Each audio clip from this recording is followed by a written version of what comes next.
أهلا بحضراتكم جميعا. هنبدأ النهاردة في سلسلة جديدة اللي هي أمراض الجهاز التنفسي الموست كومن قوي في البيتس، في القطط أو الكلاب. أنا عندي الموست كومن ريسبيراتوري ديزيز في البيتس. أول حاجة عندي مشاكل الأبر ريسبيراتوري تراكت، أول حاجة الكينل كف اللي هما بيسموها CIRDC. تاني حاجة النمونيا ودوت من مشاكل اللور ريسبيراتوري تراكت، يليها الكرونيك برونكايتس، وآخر حاجة الفلاين أثماء أو الربو. طب في حالة جاية لك فيها ريسبيراتوري ساينس تتعامل معاها ازاي؟ أول حاجة بتسأل صاحب الحالة هل هي حالة أكيوت ولا كرونيك؟ أكيوت يعني الحالة لسه حديثة، حالة حادة، ولا كرونيك هل هو مرض مزمن؟ لو الحالة عندي أكيوت لسه بادئة يوم أو اتنين، يبقى أنا بتكلم في مشاكل الكينل كف، أو مشاكل النمونيا، أو مشاكل الفيرال أبر ريسبيراتوري تراكت انفكشن. عندي 3 أمراض لو عندي أكيوت. أما لو كرونيك بشك في مرضين، الكرونيك برونكايتس أو الأثمة. طب اللي هيفرق لي ال3 أمراض اللي فوق من بعض، أو المرضين اللي هم الكرونيك من بعض، وجود الفيفر نوع الكحة، الأصوات اللي هسمعها على اللنج، زي ما هنعرف بإذن الله في الشرايح اللي جاية. نبدأ أول حاجة في الكينل كف. الكينل كف اللي هم بيسموه الكاناين انفكشوس ريسبيراتوري ديزيز كومبلكس، CIRDC. وهم سموه كومبلكس لأنه السبب بتاعه ما بيكونش انفكشوس ايجنت واحد، بيكون أكتر من عامل مع بعض زي ما هناخد دلوقتي. لو جات لك 5 months old vaccinated puppy recently boarded in a kennel، والكلب دوت لقيته ان هو sudden dry honking cough ظهرت عليه. خلي بالك من كلمة sudden، هي جت مفاجأة، معنى كان الحالة أكيوت حادة. dry كحة ناشفة، honking cough الهونكن كاف يعني الحيوان بيكح وكأنه بيرجع، عاوز يعمل فوميشن. ديت مميزة جدا لحالات الكينل كاف، بس بيأكد لك معاها ان انا عندي في نورمال ابيتايت والحيوان بيكون اكتف ونو فيفر. لما تلاقي الجملة دي sudden dry honking cough و2 ان، افتكرها ان الكينل فيها دبل ان، يبقى في عندي دبل ان تانيين اللي هي ان واحده للنورمال ابيتايد وان للنو فيفر. لقيت 2 ان مع السادن دراي هوم كاف، اعرف ان انت قدام حاله كينل كاف. لو شايف الفيديو اللي قدامك دوت، شايف الكحه عامله ازاي بتاعت الحيوان. الحيوان كانه عاوز يعمل فوميشن. Kennel cough? نفس القصه هنا، الحيوان برضه شايف الكحه عامله ازاي، شايف الكحه راسه لتحت وكانه عاوز يعمل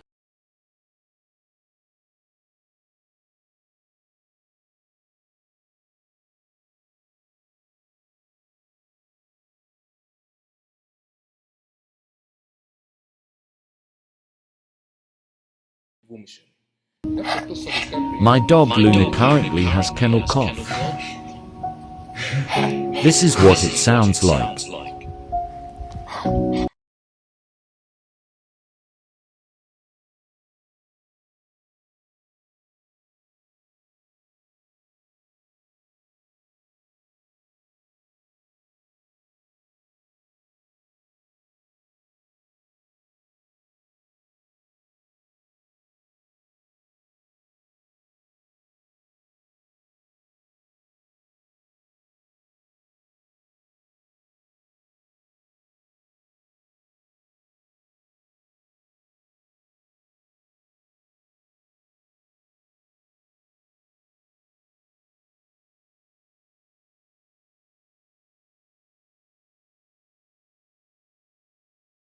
يبقى ديت القاف المميزه جدا لحالات الكينل كاف.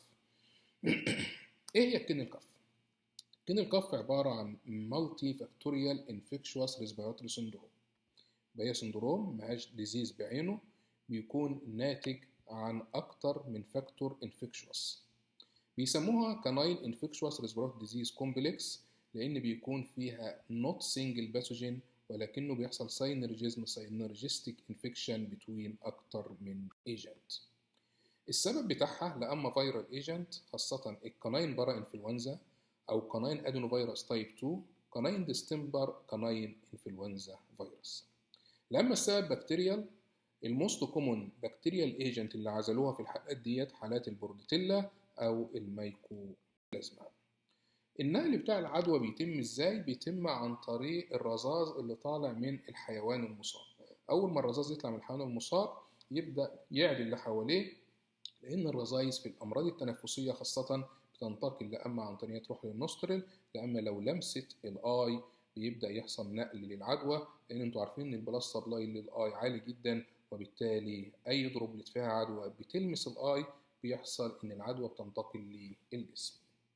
وانس ان العدوى راحت للجسم بتبدا الفيروسات اللي دخلت للجسم بتبدا تدمر جهاز المناعه التنفسي، فتبدا تكسر السيليا اللي هي المكانس اللي موجوده في الريسبيراتوري سيستم، وتبدا توقف الجوبلت سيل ان هي تطلع لي الميوكس، فبيوقف حاجه اسمها الميوكو سيلاري كليرانس، وبالتالي بدل المناعه بتاعه الريسبيراتوري سيستم وقفت بتفتح الطريق لاي عدوى تخش، خاصه البكتيريا، فتبدا البكتيريا تخش وتعمل كولونايزيشن في الريسبيراتوري سيستم وتبدا تفرز التوكسين بتاعها.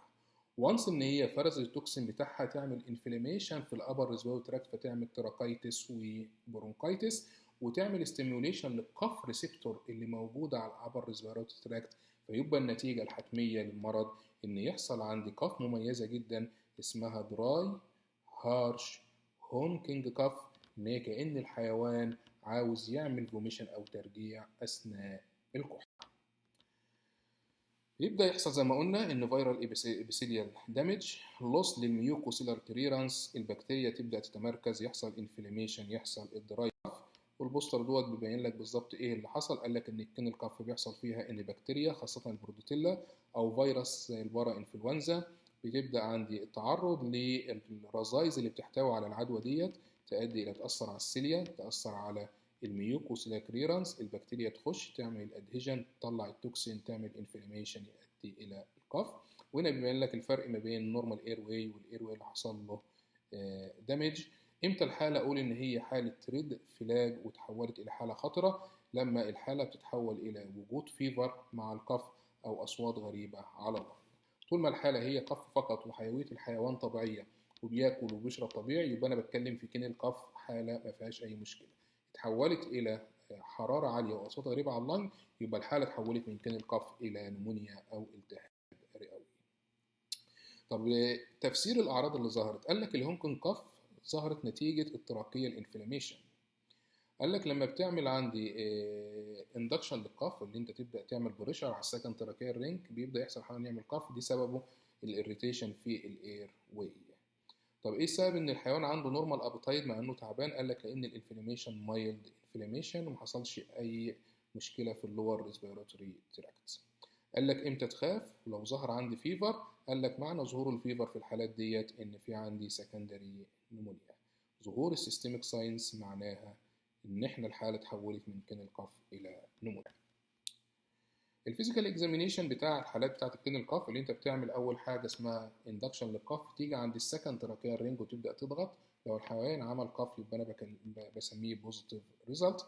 حالات الكين الكف يوجوالي بيبقى نو لانج كراكز، مفيش اي اصوات غريبه او اصوات كركره على اللانج، الحراره بتبقى طبيعيه، والنيزل ديسشارج غالبا بيبقى كلير. في المايلد كيس بيبقى الكلينيكال دياجنوز بيبقى كافي جدا.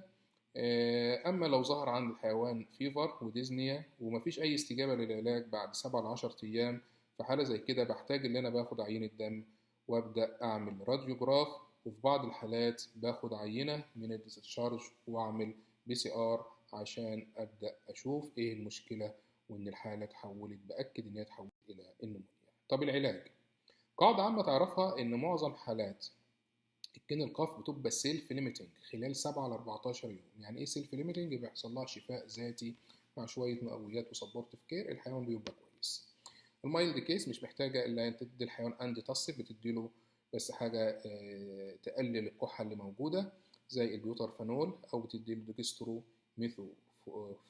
ميثورفان، بس في الحالات ديت ما بديش اي انتي بايوتيك. في المودريت كيس ببدا ادي بعض الانتيبيوتيك، افضلهم الدوكسي سايكلين بجرعه 5 ل 10 مللي جرام للكيلو لمده 7 ل 10 ايام، بيبقى افكتيف في حالات البوردوتيلا او الميكوبلازما. في السيفير كيس دي خلاص تبقى الحاله اتحولت الى نمونيا، ببدل الحيوان اي في فلويد، والاي في فلويد في الحالات ديت بديه عشان بيكون فيه فيفر، فيبدا يقلل لي الحراره بتاعه الجسم. والحيوان اللي عنده فيفر ما بياكلش فترات طويله، وبالتالي الاي في فلويد بيساعده ان انا اديله التغذيه بتاعته عن طريق الوريد. بدي برود سبيكترم انتي بايوتيك زي الاموكسيسيلين والكلافيولينيك اسيد زي الاوجمنتين. بدي انروفلوكساسين، بس الانروفلوكساسين في الاعمار الصغيره ما يفضلش اديه، لان انتوا عارفين الانروفلوكساسين بيأثر على الابيفيسيس او النهايات العظميه بتاعه اللونج بون. عندي في حاجه اسمها اوستيوكلاست واوستيوبلاست، خلايا مسؤوله عن بناء البون وخلايا مسؤوله عن هدم الخلايا بتاعه العظم. لما ادي الانروفلوكساسين بيعمل انهبيشن للكارتليج النهايات العظميه بتاعه اللونج بون، فيخلي ان النمو بتاع اللونج بون ما يحصلش بالصوره الكامله، فتبقى فيه ستاندد للجروس. في الحالات اللي فيها ديزنيا بعمل نيبولايزيشن للحيوان واعمل كابج اللي هو بسطح مقعر، وابدا اضغط على صدر الحيوان عشان ابدا احرك الميوكس اللي موجود ويبدا يخرج مع جهاز النيبولايزيشن. الكومبليكيشن اللي ممكن تحصل في الحالات الكينل كاف ان العدوى تنتقل من الابر للور فيحصل برونكونومونيا، العدوى تفضل فتره طويله فيتحول الى كرونيك برونكايتس. البريفنشن بتاعها ان انا ادي تطعيم للحيوان. التطعيم في عندي تطعيم ثلاثي بيتاخد انترانيزل، بيكون بيحصن ضد البوربيتيلا والبارا انفلونزا والادينو فيروس. افرقه ازاي لو الحاله عندي ديستمبر؟ طبعا الديستمبر هتلاقي الاعراض التنفسيه اللي قلنا عليها، بجانب ان فيه اعراض عصبيه كان الحيوان عنده زي شعر رعاش موجود، وهتلاقي في الباد بتاعه الحيوان رجل الحيوان هتلاقي يحصل لها سيكنينج، يبقى انا بتكلم في ديستمبر. افرق ازاي كان الكاف عن النمونيا؟ طبعا هيبقى فيه فيفر واصوات غريبه على اللون. كده يا شباب احنا خلصنا الكين الكاف. نشوفكم باذن الله في المحاضره الجايه اللي هي النمونيا. شكرا جزيلا.